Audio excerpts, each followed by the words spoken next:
Hi, my name is Donna. Welcome to my kitchen. Today I was craving a cheese omelet for lunch and I thought I should film it because I have friends that are not experienced cooks and would like to make omelets, but it seems to be very intimidating, and I want to show you just how straightforward it is. So let's go.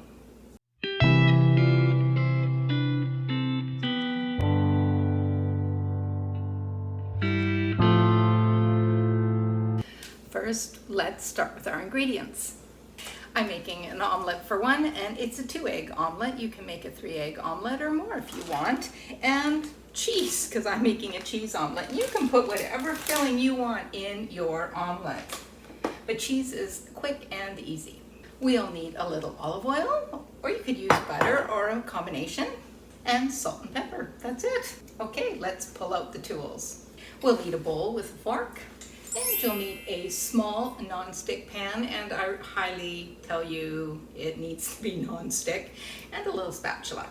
And I always like to have my serving plate out at the ready because I'm going to need it very quickly because this goes by fast.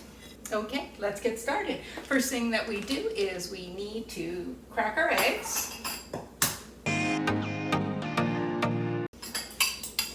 And you just very quickly beat them up, and then you add water. And I'm telling you, water produces the fluffiest of eggs for your omelet. So you saw, I didn't really measure, I just turned it off and on. You can see how long that took. And this goes for scrambled eggs too. So yeah, I know you'll see recipes with cream or milk or something else, but water is the secret. Okay, now you want to beat this up right when you're ready to cook. And then you can add your salt and pepper, however much you like, just a pinch. And we'll just quickly mix those in, and I'll meet you over at the stove. Okay, turn your stove onto medium-high and add about a teaspoon of olive oil. And you can just swirl it around.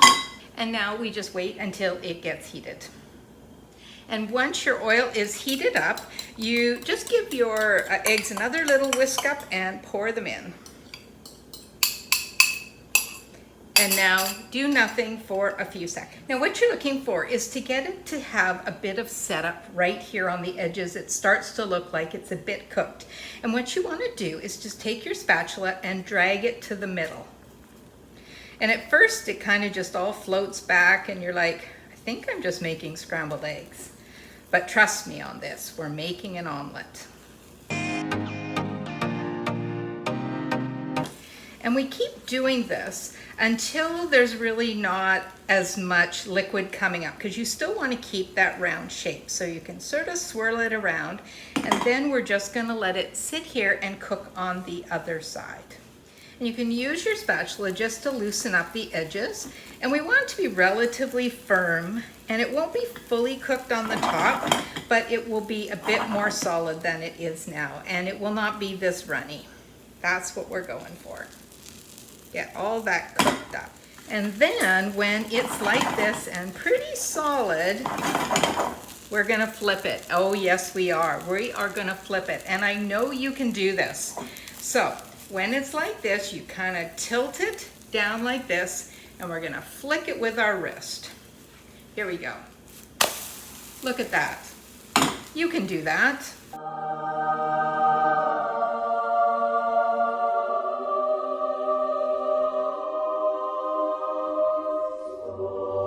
Now you'll see, as soon as you have it flipped over, now you want to add your cheese. And I've got some yummy Tex-Mex that I'm going to do. And whatever filling that you pick, you put it on half of it. Now your cheese is not going to fully melt in the pan, because otherwise the eggs will be overcooked, and we don't want that. So when it's sat here for a few seconds and starts to look sort of bubbly like that, turn off your stove, and then you just let it go out, and you just kind of wiggle it out, wiggle, wiggle, wiggle, and then flip it over. And this is a hot egg, so it is going to melt the cheese. Okay, wasn't that quick and easy? Look at it, it's still steaming away. Looks pretty yummy. The cheese inside's gonna melt. I'll cut into it and show you that. Okay, now I'm going to have a little taste and show you that our cheese is all gooey and ooey and melty. You can see how gooey and melty it is. Mmm. It's super quick, super yummy, easy to do. I hope you give this recipe a try. And until next time, keep cooking. I need to go find some salsa and some hot sauce.